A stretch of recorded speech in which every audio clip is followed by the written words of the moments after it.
तक पढ़ चुके हैं। आज हम करते हैं इसकी स्टेटमेंट्स की प्रॉब्लम। ठीक है, तो मैंने आपको बताया काफ़ी स्टूडेंट्स को स्टेटमेंट डिकोड करने में दिक्कत आती है। ऐसा कोई बहुत बड़ी बात नहीं है, थोड़ा ध्यान से पढ़ेंगे तो ये बन जाती है। चलो पहला पार्ट देखते हैं इसका। पहला क्वेश्चन क्या बोल रहा है, the difference between two numbers is 26 and one number is 3 times the other, find them. तो मैंने आपको कल भी बताया था जब हम पहली एक्सरसाइज कर रहे थे कि हमको जो चीज़ फाइंड आउट करनी होती है हमको वो चीज़ लेट करनी होती है। तो यहाँ पे हमको बेसिकली क्या बोला है कि दो नंबर्स हैं, उनका डिफरेंस कितना है 26, और उनमें से एक जो नंबर है वो 3 टाइम्स दी अदर नंबर है। तो हमको फाइंड आउट करने हैं वो दो नंबर। तो सबसे पहले हम क्या करते हैं, नंबर्स को लेट कर लेते हैं। Let the one number is equal to x and the second number equal to y। अब हम स्टेटमेंट पे आ जाते हैं। ठीक है, आप इसको हम ये लेट कर लेते हैं कि ये हमारा लार्जर नंबर है, ये हमारा स्मॉलर नंबर। ठीक है, ये मैंने इसलिए लिखा लार्जर और स्मॉलर क्योंकि यहाँ पे हमको डिफरेंस फाइंड आउट करना। ये हमारा एक लार्जर है, ये बाय हमारा स्मॉलर हमने लेट किया। आप किसी को भी लार्जर और स्मॉलर लेट कर सकते हैं। पहली स्टेटमेंट क्या है, difference between two numbers is 26। मतलब लार्जर में से अगर स्मॉलर को माइनस करूँ तो डिफरेंस कितना आना चाहिए, हमारा डिफरेंस आना चाहिए 26। तो ये मेरी क्या हो जाएगी, फर्स्ट इक्वेशन हो जाएगी। अनमोल समझ आ रहा है। एंड सेकंड स्टेटमेंट क्या बोल रही है हमको, सेकंड स्टेटमेंट बोल रही है one number is 3 times the other. जब भी आप वर्ड सुने टाइम्स तो इसका मतलब होता है मल्टीप्लिकेशन। तो इसका मतलब है कि जो एक नंबर है वो दूसरे से कितना गुना है, टाइम्स मतलब गुना, कितना गुना है 3 टाइम्स दी अदर। तो मैं यहाँ पे लिखता हूँ x is equal to 3y। ठीक है जी, जो x है वो क्या है 3 गुना ज़्यादा है y से। यही हमारी स्टेटमेंट है। ये हमारी सेकेंड इक्वेशन बन जाएगी। तो जैसे हम लोगों ने सब्स्टिट्यूशन में पढ़ा हुआ है कि हम क्या करते हैं, किसी भी एक वेरिएबल को हम सब्स्टिट्यूट करते हैं। तो ये तो बहुत सिंपल सी है। यहाँ पे हम क्या करते हैं, put the value of x, कौन सी x, ये equation second, in equation first. तो हम सॉल्व कर लेते हैं इसको। जब ये वैल्यू आप यहाँ पुट करेंगे तो ये क्या बनेगा, ये बनेगा 3y minus y is equal to 26। तो 3y में से 2y हम सब्ट्रैक्ट करेंगे तो क्या बनेगा, ये बनेगा 2y इज इक्वल टू 26। इसको और सिंप्लीफाई करेंगे तो y की वैल्यू क्या हो जाएगी 26/2। तो 2 के टेबल से अगर देखें तो 2 1 जा एंड 2 3 जा, तो y की वैल्यू कितनी आ गई हमारी 13। यहाँ से हमारी y की वैल्यू आ गई है। अब x की वैल्यू निकालने के लिए हमको इसको कहाँ पुट करना पड़ेगा, इक्वेशन सेकंड में पुट कर दे। Put y in equation second. तो देखो इक्वेशन क्या बनेगी, x is equal to 3 multiply by 13। तो ये बनता है आपका 39। तो x की वैल्यू क्या हो जाएगी 39। तो जो हमको 2 नंबर्स रिक्वायर्ड थे, जो हमको फाइंड आउट करने थे, वो क्या क्या हो गए आपके दोनों नंबर, वो नंबर आपके हो गए 39 एंड 13। ओके। अब सेकंड क्वेश्चन है इसमें, the larger of 2 supplementary angles exceed the smaller by 18 degrees. सबसे पहले तो पता होना चाहिए सप्लीमेंट्री क्या होता है। दो टर्म्स आपने सुनी होंगी, एक होता है कम्प्लीमेंट्री, सेकंड होता है सप्लीमेंट्री।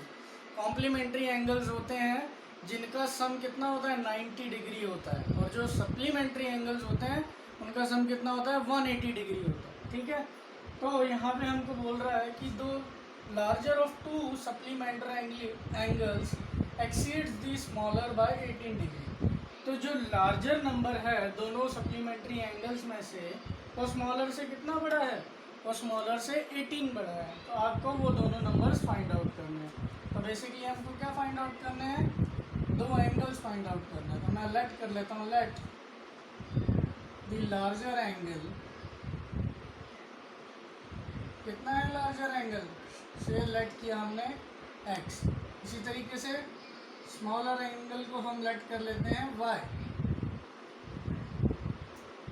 ठीक है, अब पहली देखो स्टेटमेंट क्या है, the larger of to supplementary angles. ये जो टर्म दी है ये मोटिव से दी है यहाँ पे, ये आपको ये बताने वाला है कि x और y को अगर मैं ऐड करूँगा तो वो कैसे एंगल्स बनेंगे, वो आपके सप्लीमेंट्री एंगल्स बनेंगे।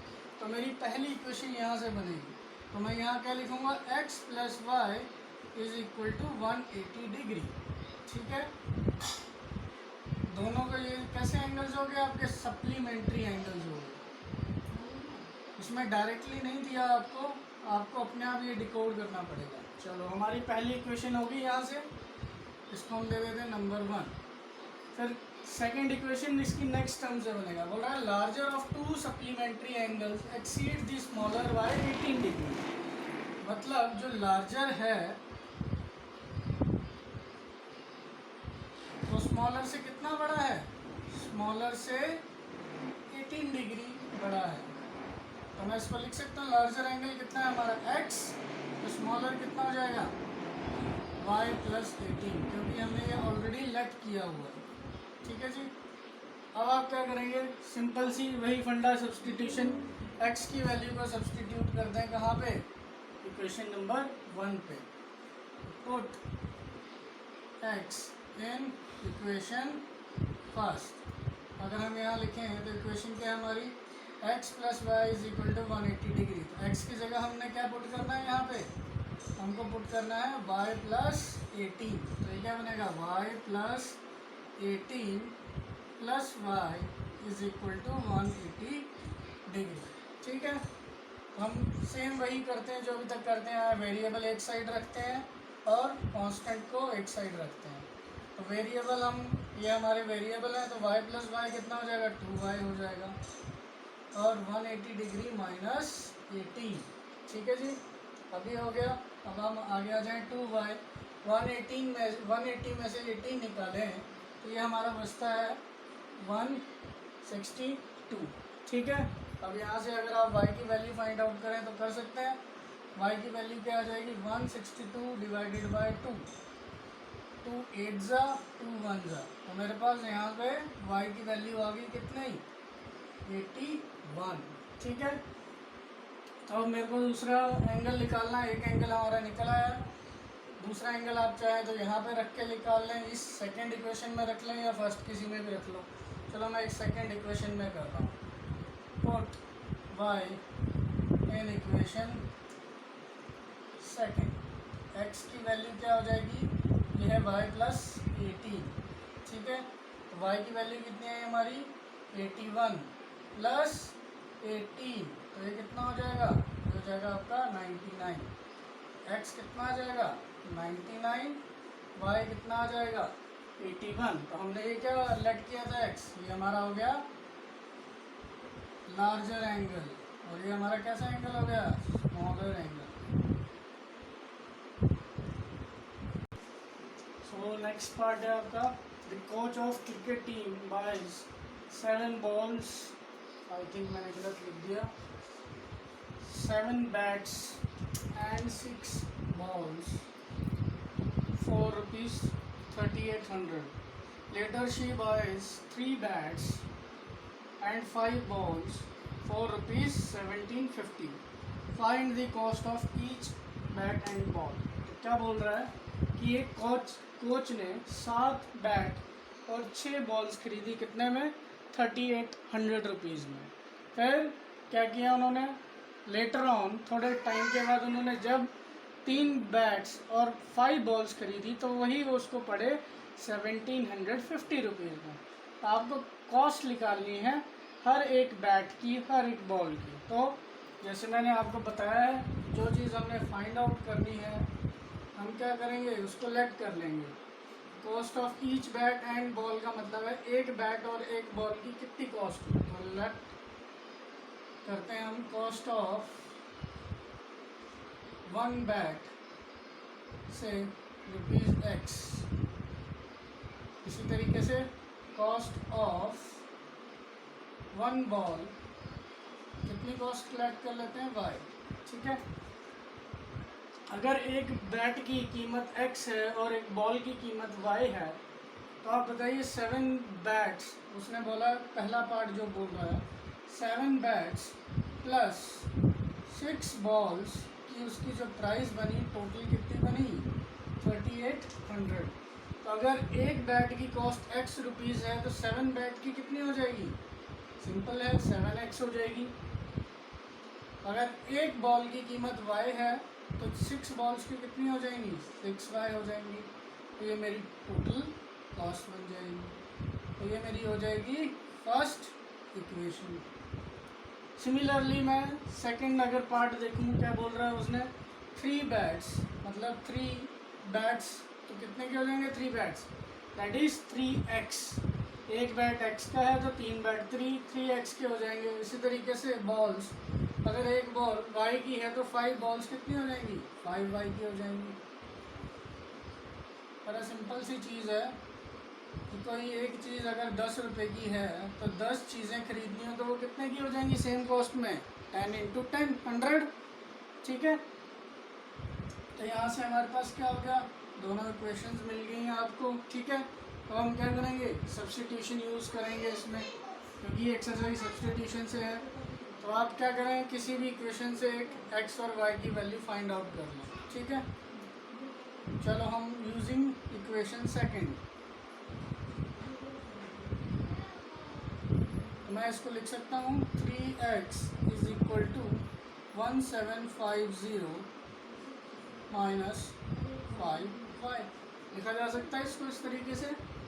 सेकंड इक्वेशन को हमने क्या किया, 3x को एज इट इज़ यहाँ पे रहने दिया, 5y को हम सेकंड साइड में ले गए, ठीक है। तो यहाँ से अगर हम x की वैल्यू निकालें तो वो क्या हो जाएगी 1750 माइनस 5y, क्योंकि ये x के साथ है मल्टीप्लाई तो ये होल डिवाइडेड बाय कितना हो जाएगा 3 हो जाएगा, ठीक है। यहाँ से हमको x की वैल्यू फाइंड आउट होगी। अब हमेशा याद रखना है आपने, जिस भी इक्वेशन से आप वेरिएबल की वैल्यू निकाल रहे हैं वो वेरिएबल में कभी पुट नहीं करेंगे।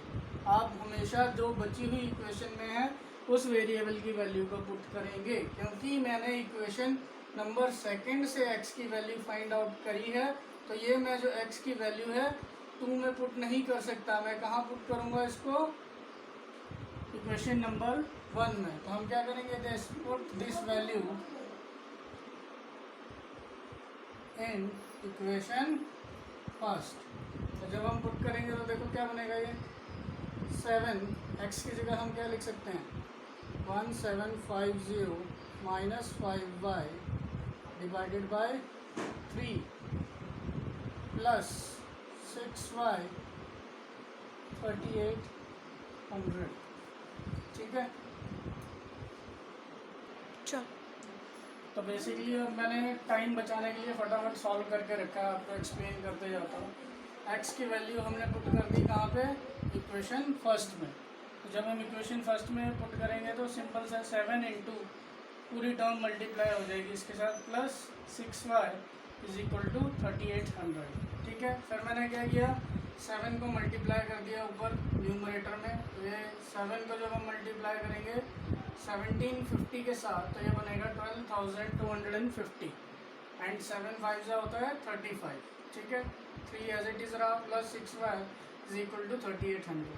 अब हम यहाँ पे एलसीएम ले लेते हैं दोनों टर्म्स का। तो एलसीएम लेंगे तो ये क्या हो जाएगा, ये वाली टर्म एज इट इज़ रहेगी क्योंकि इसके नीचे 3 है और इसके नीचे क्या है 1।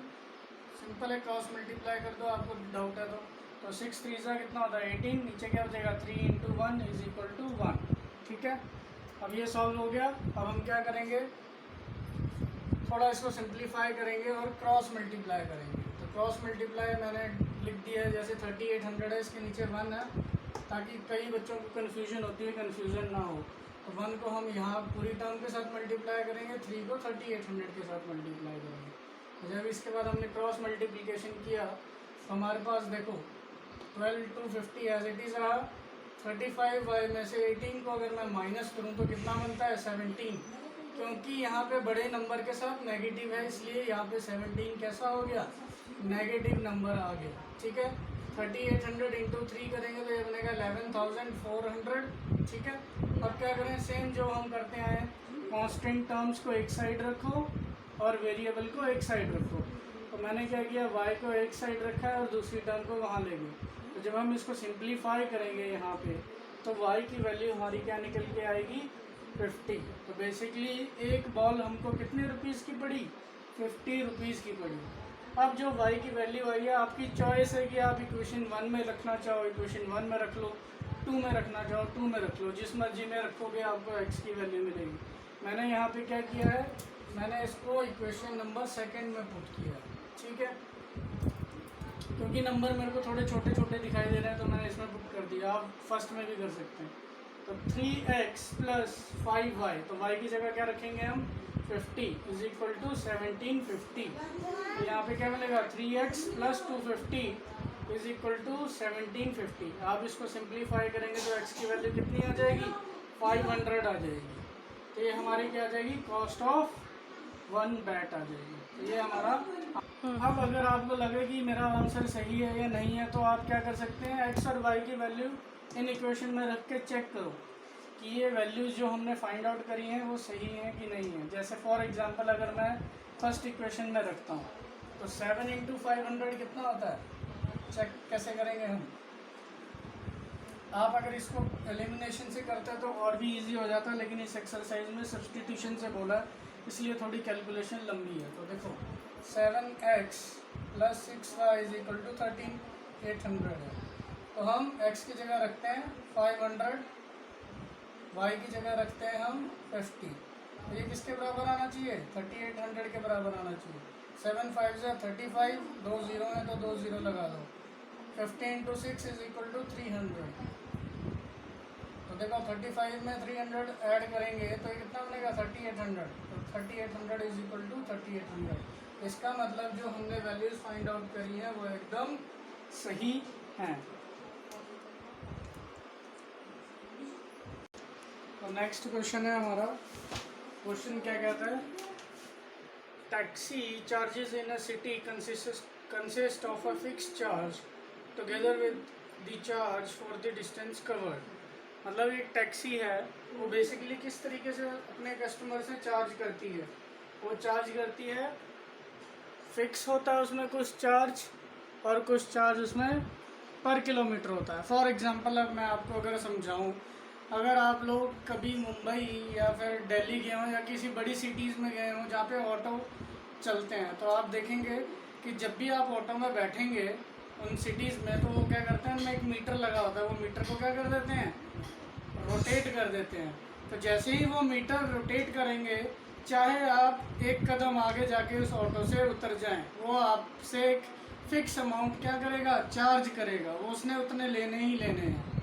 ठीक है, अगर आप ज़्यादा डिस्टेंस के लिए जाते हैं तो क्या होगा, फिर जो पर किलोमीटर के हिसाब से आप जाएंगे तो उस अकॉर्डिंग उसका चार्ज क्या होता जाएगा, बढ़ता जाएगा। तो वो सेम फंडा है कि जो किराया बना होता है ऑटोज़ में, वो किस तरीके से होता है, एक फिक्स चार्ज होता है और उसके बाद क्या होता है, पर किलोमीटर के हिसाब से चार्ज बढ़ता जाता है। तो ऐसे हमारा टोटल फेयर बनता है उसका। ठीक है, तो ये क्वेश्चन वही है। अब देखो एक ऐसा ही सेम क्वेश्चन और भी है इसी यूनिट में या शायद क्वाड्रेटिक में, जिसमें हॉस्टल का क्वेश्चन है कि उसमें फिक्स चार्ज है खाने के और पर डे के हिसाब से भी अलग चार्ज है, तो वो भी सेम ही है।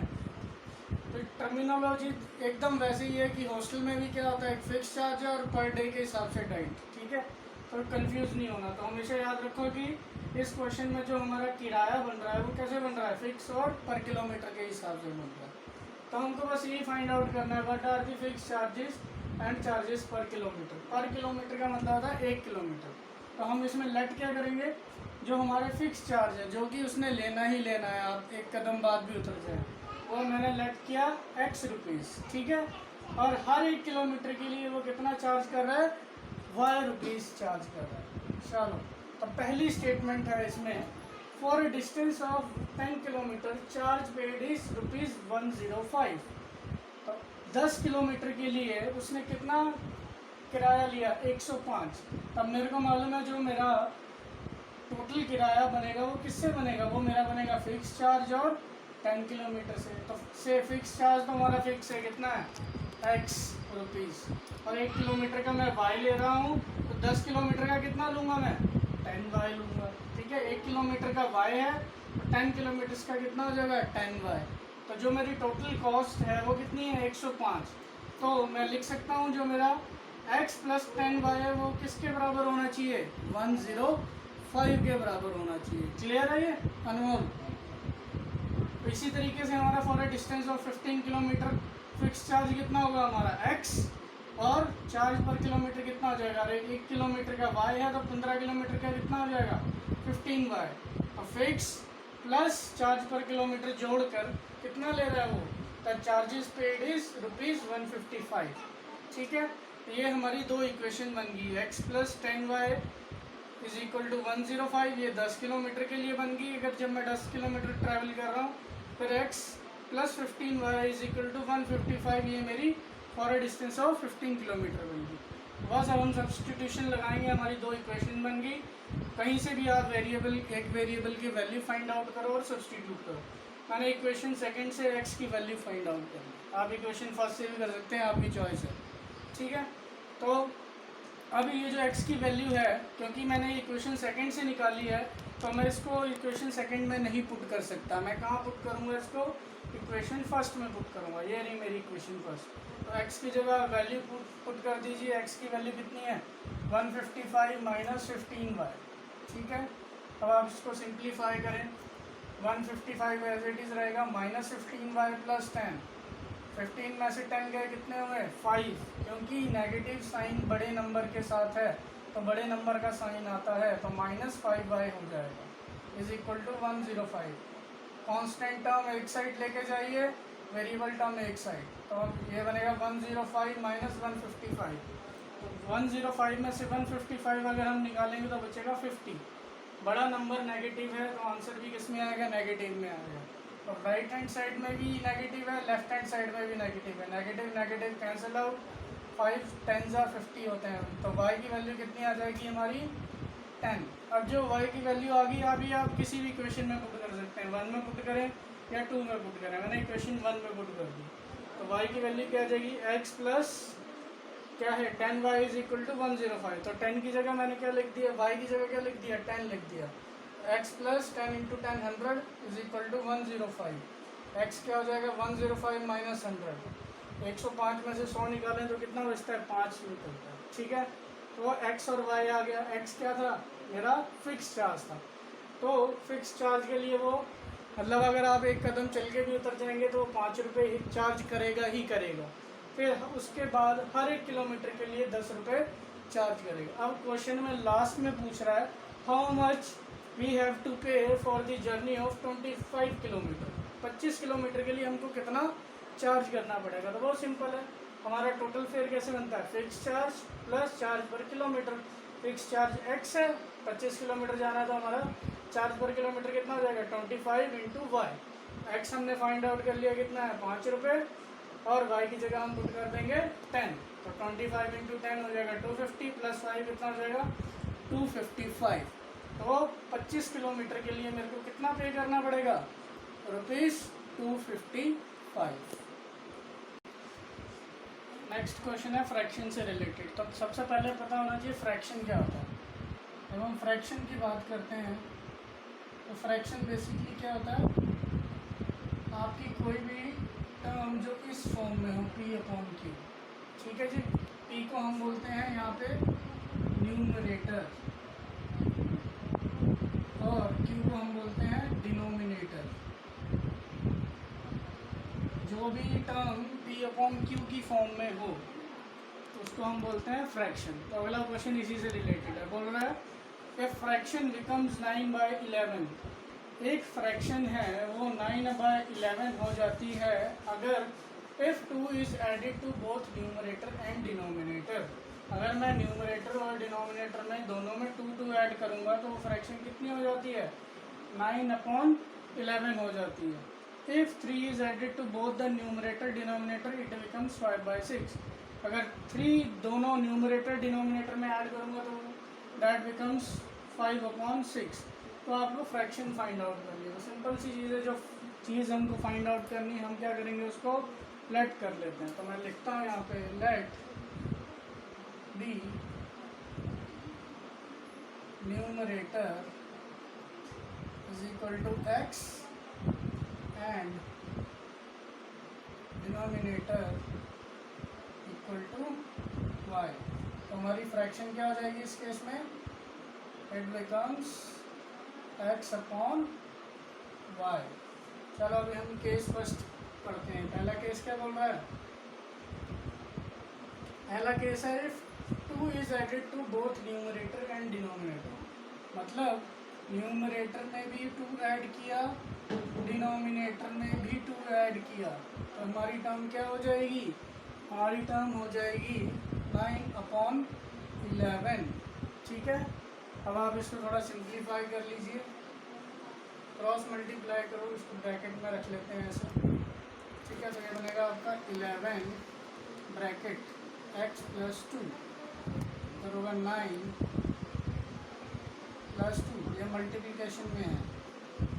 ठीक है, तो मल्टीप्लाई करो, ये बनेगा 11x + 22, ये बनेगा 9y + 18। अब हम एक करते हैं टर्म, कांस्टेंट एक साइड लेके आ जाते हैं और वेरिएबल एक साइड, तो इसको यहाँ ले जाते हैं, इसको यहाँ ले जाते हैं। 11x 9y यहाँ पॉजिटिव है तो दूसरी साइड मूव करेंगे लेफ्ट साइड में तो नेगेटिव हो जाएगा। 18 एज इट इज़ रहेगा, 22 मूव हो रहा है, यहाँ पॉजिटिव है तो यहाँ कितना हो जाएगा, -22 हो जाएगा। यहाँ से हमारी वैल्यू लिख लेगी 11x - 9y = -4। ये हमारी इक्वेशन क्या हो जाएगी। बेटा कुछ स्टूडेंट्स क्या करते हैं 11x = 2 ही कर देते हैं, तो वो ऐसे कभी भी नहीं होता।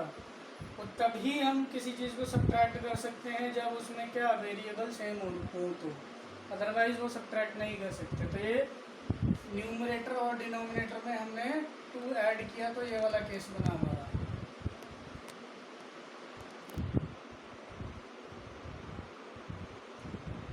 यहाँ से मेरी पहली इक्वेशन बन गई। अब यहीं से मैं सेकंड इक्वेशन भी बनाऊंगा। सेकंड इक्वेशन क्या बोल रहा है, if 3 is added to both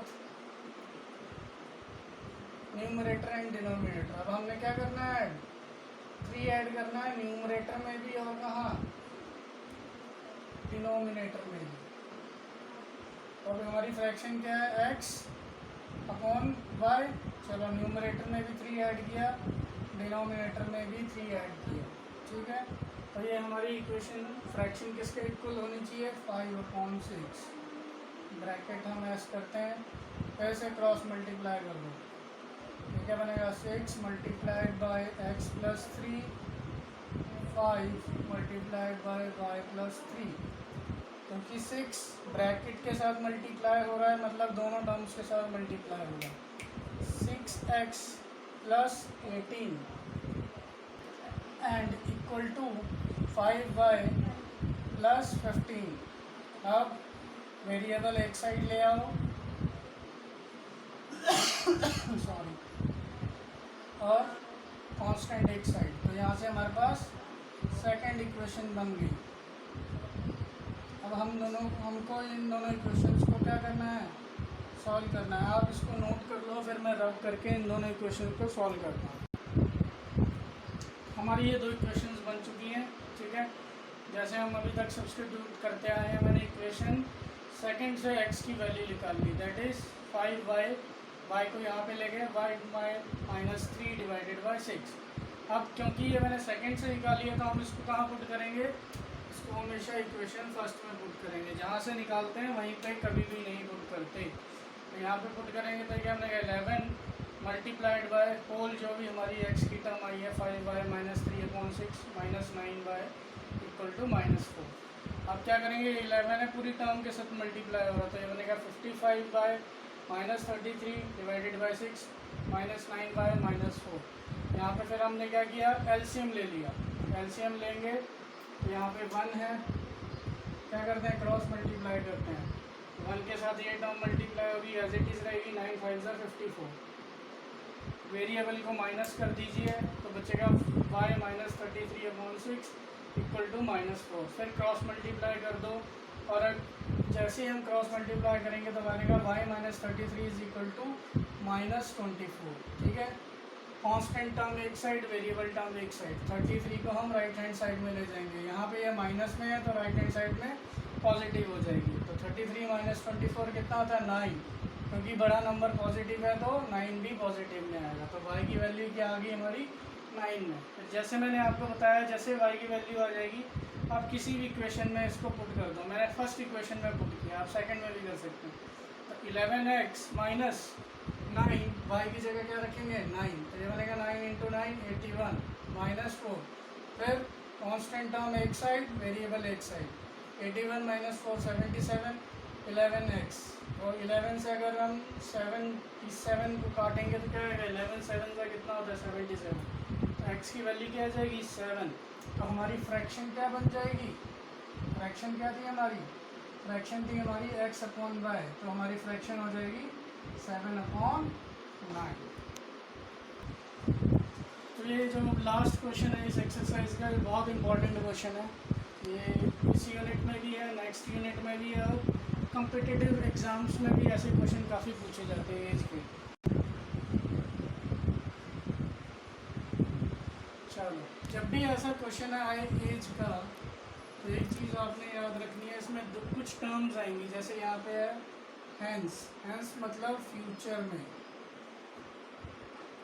फिर एक टर्म आएगी एगो, एगो मतलब ये आपका पास्ट जो हो चुका है, फ्यूचर जो होना है। तो ऐसे क्वेश्चन जब भी आते हैं तो हम क्या करते हैं, जो मेरा फंडा है इनको करने का, मैं हमेशा प्रेजेंट एजेस को लेट करके ही क्वेश्चंस को अटेम्प्ट करता हूँ। ठीक है, तो यहाँ पे क्वेश्चन क्या बोल रहा है आपको, 5 years hence, आज से 5 साल बाद, द एज ऑफ जैकब, जो जैकब की उम्र है, will be 3 times that of son. मैंने आपको पहले बताया था 3 times लिखा है, क्या लिखा है यहाँ पे टाइम्स, मतलब जो जेकब है आज से 5 साल बाद उसकी उम्र उसके बेटे से 3 गुना ज़्यादा होगी। ठीक है, फिर आगे क्या है क्वेश्चन, 5 years ago, 5 साल पीछे या पहले, ये एगो मतलब पास्ट जो हो चुका है, 5 साल पहले जेकब की एज क्या थी 7 times दैट ऑफ सन, जो उसका बेटा है उसके 7 गुना थी 5 साल पीछे। और 5 साल आगे कितनी होगी 3 times that of his son. तो आपको क्या निकालने हैं, प्रेजेंट एजेस निकालने हैं। तो हम क्या करेंगे इसमें, लेट, चलो जी, लेट प्रेजेंट एज ऑफ सन से हमारी एज कितनी है x years। फिर प्रेजेंट एज ऑफ जैकब से y years। ठीक है, अब हम पहले केस में आ जाते हैं, 5 years hence, यहाँ लिख रहा हूँ मैं case first, 5 years hence, hence का क्या मतलब है फ्यूचर। तो अगर आज जेकब के बेटे की एज x है, आज से 5 साल बाद कितनी हो जाएगी फ्यूचर में x + 5। अगर आज मेरी उम्र 20 है तो आज से 5 साल बाद क्या हो जाएगी 20 + 5 25। तो सबसे पहले हम उनकी एज लिखें, तो जेकब सन की एज कितनी होगी 5 years hence, it becomes x + 5 years। इसी तरीके से जेकब की एज क्या हो जाएगी आज से 5 साल बाद, ये आपकी हो जाएगी y + 5 years। ठीक है, अब हम अब स्टेटमेंट पढ़ेंगे इसके बाद। हम अब क्या बोल रहा है 5 year hence, 5 year hence हमने पहले फाइंड आउट कर ली कि 5 साल बाद बेटे की कितनी उम्र होगी और जेकब की कितनी होगी।